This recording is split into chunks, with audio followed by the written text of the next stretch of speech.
It's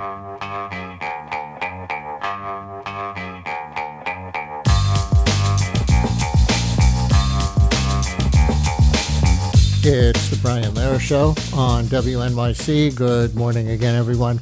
In the first hour of the show, we spoke with Senator Andy Kim about the U.S. involvement in Iran after President Trump addressed the nation last night. But that's not the only military intervention with regime change sort of a goal, and sort of not, that we've seen recently. The U.S. also seized Venezuelan President Nicolas Maduro, as you know, in January. Now we'll take the president at his word and ask, is Cuba next? Yeah, Cuba's going to be next. Cuba's a mess. It's a failing country, and they're going to be next. Within a short period of time, it's going to fail. And we will be there to help it out. We'll be there to help our great Cuban Americans out who were thrown out of Cuba. In many cases, their family members were mutilated and killed by Castro. Cuba's going to be next, yeah. President Trump speaking to reporters aboard Air Force One last week. So what is next for Cuba? We're going to dig into that question in a minute with two guests, but a little context first. The capture of Maduro resulted in Cuba losing one of its major sources of fuel. And since then, the U.S. has imposed an oil blockade on Cuba, plunging the island into an energy crisis. As of this week, there's been one small exception to that blockade. Maybe you saw it in the news. Trump personally allowed a sanctioned Russian oil tanker to dock in Cuba this week, the first oil shipment the island has received since January, according to the reports I've seen. Here is President Trump taking questions from the press aboard Air Force One on that. If a country wants to send some oil into Cuba right now, I have no problem with it. So it's unclear what the White House actually wants here, and the question of what comes next for Cuba is still very much open. So with me now to try to make sense of it all are two reporters who've been on the island recently. Jon Lee Anderson is a staff writer for The New Yorker, where his piece, Is Cuba Next?, is out now. And Ryan Grimm is a reporter for Drop Site News and co-host of the Left-Right Dialogue podcast, Breaking Points. He's been here with his co-host in the past. He traveled to Cuba with the Nuestra América Convoy last month. Welcome back to WNYC, both of you. Hi. How are you doing? How are you? Great to be with you. John, let's start with that oil tanker from Russia. Cuba received what I've read as 730,000 barrels of crude oil on Tuesday. How bad had the energy situation been, and does 730 barrels change much? Yes, it was in terrible straits. Cuba requires around 100,000 barrels a day to meet its needs. That's in addition to having obsolete infrastructure that's been causing repeated collapses of the national grid. Cuba produces about 45,000 barrels a day on its own, but without the oil from from Venezuela principally, or any other country. Mexico is the other main supplier. It's been operating on, under 40% of its needs. So really dire in every way. They've had to postpone surgeries in hospitals. It's displaced the whole society in many ways. So 730,000 barrels, I gather it will take a couple of weeks to refine it and get it into the system. It'll give them, a couple of weeks max, well planned, well distributed. And, so it's welcome, of course, from the Cuban perspective.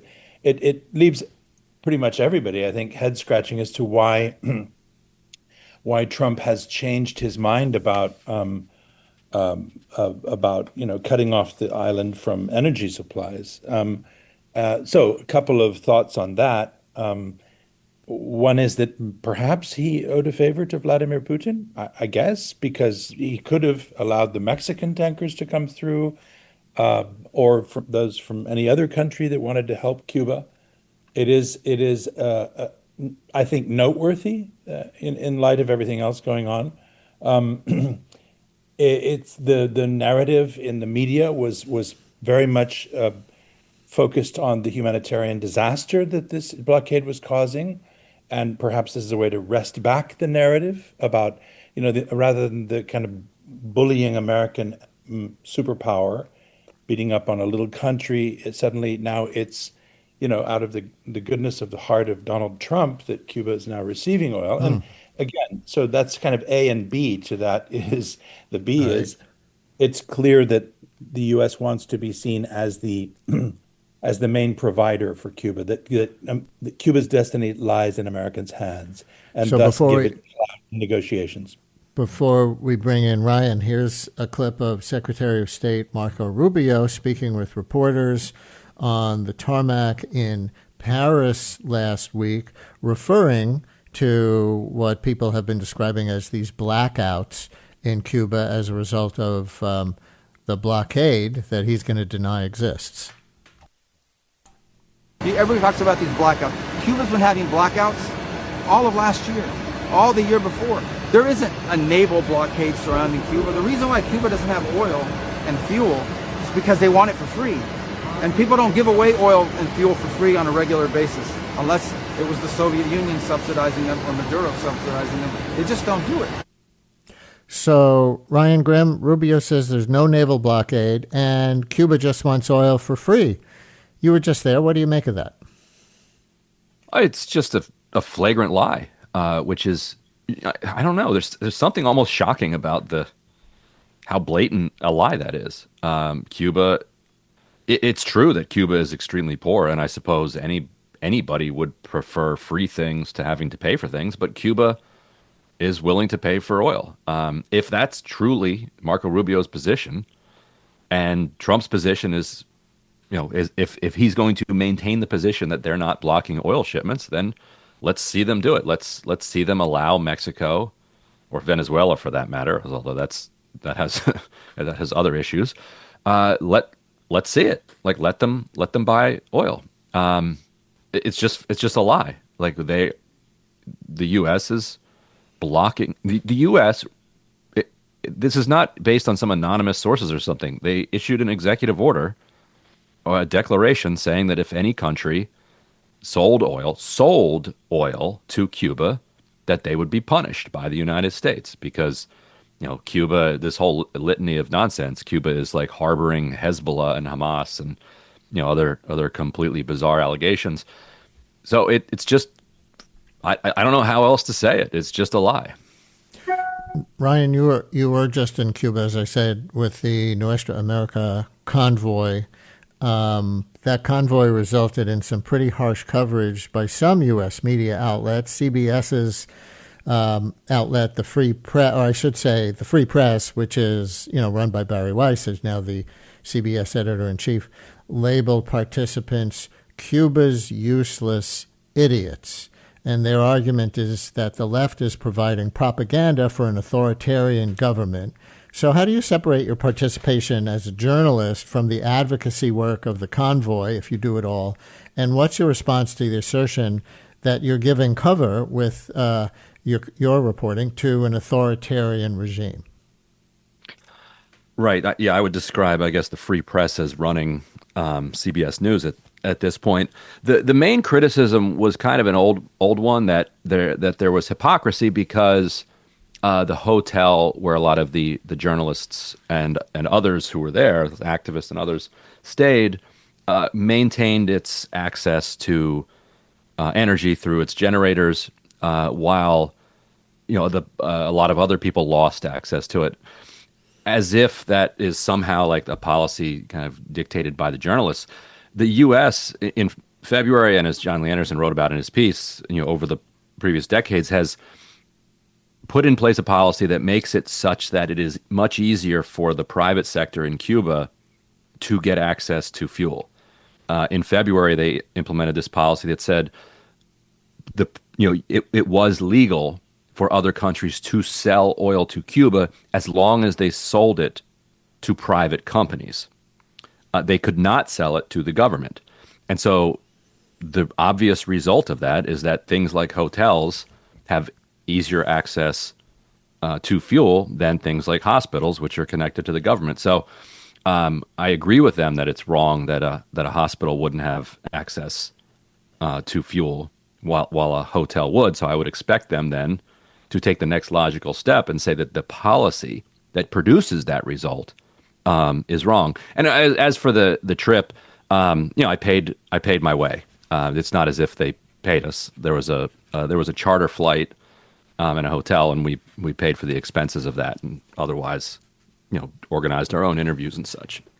My guests are Ryan Grimm from Dropsite News, who was just speaking, and Jon Lee Anderson from The New Yorker, as we're talking about what comes next for Cuba with these two journalists who have been to and have covered Cuba, and in the context of President Trump saying again just the other day, Cuba is next, whatever that exactly means. Do we have any Cuban Americans listening right now? We would love to take your thoughts or questions for our guest, 212-433-WNYC. Others may call, but Cuban Americans, we know so many of you, are, let's say, extremely unhappy with the government in Cuba and the way it's been run and the country has been run for many years. You may call with that perspective or another one, or a question for our journalist guests, 212-433-WNYC, or you can text, same number, 212-433-9692. John, before I go back to you, here's another clip of Marco Rubio in Paris. He was asked if he would accept a deal that allowed the Castros to remain in power. Here's part of his response. Ultimately, the reason why Cuba is a disaster is because their economic system doesn't work. It's a nonsensical system. And the people of Cuba are suffering because of the decisions, because of the unwillingness of the people who govern that country to make the changes that need to be made so they can join the 21st century. It is sad that the only place Cubans can only be successful if they leave the country. That's a very sad thing. You see Cubans go all over the world and find success except in Cuba. That has to change, and for that to change, you need to change the people in charge, you need to change the system that runs the country, and you need to change the economic model that it's following. That's the only way forward if Cuba wants a better future. So, John, that's the big thing from Rubio's perspective, who, of course, his family is from Cuba as well. Cuba is a disaster because their economic system doesn't work. It's a nonsensical system, he said, and the people of Cuba are suffering because of the decisions, ... for many, many, many years. Is he wrong? Well, I don't speak in the same kind of sweeping absolutes as Marco Rubio, or for that matter, Donald Trump, whose absolutes seem to change from day to day, has to be said. Look, I'm not sure what economy in the world works well. Maybe Sweden's or Switzerland's. I'm not sure ours does exactly. But we nonetheless, and this is not about defending Cuba or not. I remember Fidel Castro, 20 years ago now, actually said, "We've never figured out the economy." It was a moment of sort of unusual candor from Fidel Castro, who'd begun to fall ill at that point. He was retired. He made this admission to a reporter. It made headlines at the time. Look, they've made any number of economic mistakes in their efforts to create a socialist revolution over the year, and at various times Fidel was able to kind of hitch Cuba's horse to the Soviet Union, which saw Cuba as a useful instrument, a thorn in America's side, and kept it alive with billions and billions of dollars over 35 years.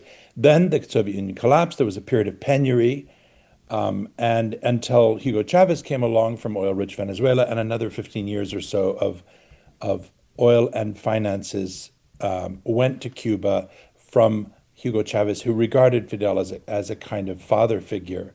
And then we've had the years of penury as Venezuela's own economy has imploded, and here we are today, with Maduro now in jail in New York, and the situation we have.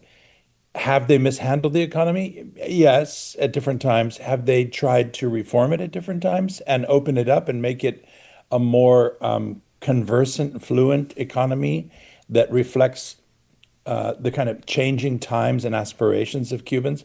Yes, and they've also closed the door. It's not a monolithic regime or government in Cuba, and you have a mixed bag of people who are trying to protect a system that kind of was hardened into place psychologically and in the security sense during the Cold War that's not over yet. And you also have a population that just want to live normal lives and are now connected to the internet, and they see what the rest of the world is like, and they want to be just like everyone else. And that includes a lot of the young people. So there's a lot of frustration sort of at the street level and amongst the professional class and amongst their kids that there is a system in place in Cuba that seems impassive, that won't allow them to move. There's been this kind of push me, pull you series of economic policies over years in which, suddenly it's possible to open a little business for yourself and make money on your own, independently of the state, and then that becomes illegal, and then back again. So, that's certainly so. In that sense, what Marco Rubio is saying is arguably true. But does that give the U.S., I would argue, does that give the U.S. the right to determine who gets to run Cuba? They don't seem as concerned about, what's happening in Haiti, where there are massacres taking place. There are no massacres taking place in Cuba. It may be an inept system. But by the way, what Trump and Rubio are trying to do today with bullying tactics, especially in terms of what Trump says, rather than Rubio, who's a little more softly, is not so different to what Obama actually managed to do, a las buenas, with using diplomacy 12 years ago. Cuba did open up, and it was Trump in his first mandate that closed it all down. Let me get some callers in here before we run out of time. Amy in Brooklyn, you're on WNYC. Hi, Amy. Hi, Brian. Thank you. As a Cuban American, the daughter of someone who was actually in the Bay of Pigs and helped the CIA plan all of that, Cuba is screwed up. And yeah, they have, we're making it worse, but what is going in there going to do for Cuban people and for Cuban Americans and for America? I mean, what does Trump want with Cuba, and why does it matter? Is he going to go in there and leave it in a worse position than it currently is now? If he goes in there and does something, does it become, a new territory like Puerto Rico? Does he go in there for all the oil and gas deposits that are in northern Cuba that are untapped? I mean, what's the point? Amy, thank you very much. I'm going to go right to another caller. Jay in Westbury, you're on WNYC. Hi, Jay. I don't know what these people are talking about, okay? Born in Cuba, grew up in Jamaica, came to the United States, okay? Father's Cuban. And in fact, all the arguments, particularly for your first guest, we resent. Cubans resent. And the reason why we resent it is we want America to take their boot off of our neck, allow our society to flourish. And a lot of Cubans, look, Cuba, if it wasn't for Cuba, the Angolan War, right, we send our Cuban men there in order to free South Africa, right? And if it wasn't for them, South Africa wouldn't have been free. The Israelis, right, basically supported South Africa, right? No one is talking about that, right? In addition to that, now what Rubio is talking about is legacy. The United States don't like Cuba because, in fact, we fronted them and we said, no more imperialism. Let us figure out our society, and that's all we want to do. But the United States turned around, rightfully, Kennedy said, okay, we will back off and allow you. But the fact of the matter is, when he backed off, he turned around and because of deep resentment in his gut, because this comes to, again, where, in fact, you front white ideology, right? And, in fact, when it got put down, it was a resentment. And this resentment has been going on for decades now. And Jay, let me leave it there. Brian, and get one more on here. And I know what some of you are thinking. Why did he have to throw an allegation against Israel into that? But setting Brian, that aside, is that Ryan? Very briefly. Yeah. Just real quickly, it is absolutely the case that Israel supported the South African apartheid government, and it is absolutely the case that the Cubans supported the Angolan government in its war of defense against South Africa, and Nelson Mandela himself said that without Cuba's intervention, they may not have been able to break the back of apartheid. I think what Cuba did in Angola and did, to South Africa, to apartheid South Africa, is a genuinely humane and historic contribution of the Cuban people. So, but that was like the 1980s. It doesn't necessarily do anything for the Cuban people in the situation we're talking about for them, right?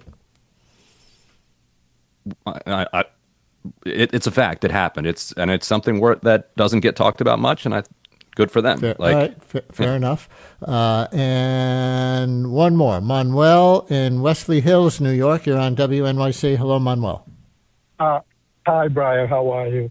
I was in Cuba last year at a trade show called Salud para Todos, and most of Cuban people want changes, but those changes without jobs and without a leader will create chaos in the country.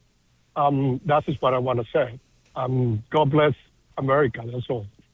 Okay, Manuel, thank you very much. And one text to finish off the listener input, and then we'll get one last thought from the two of you. Listener writes, as a Cuban American, I selfishly welcome and encourage the U.S. government's intervention in my former home country, despite the clear violations of sovereignty and international law involved and the terrible precedent it sets.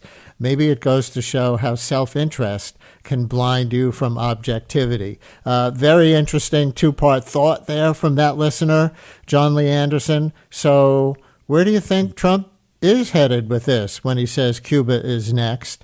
Is he going to intervene and change that regime?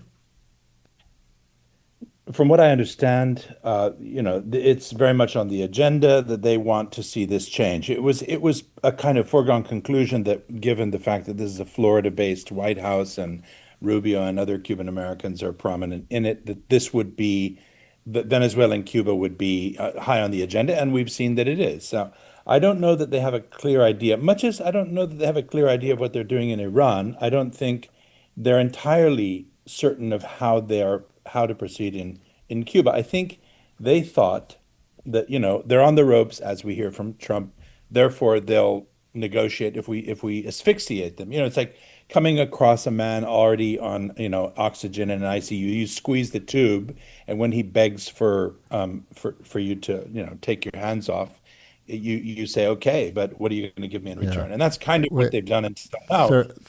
30 seconds for a last thought from you, Ryan Grimm.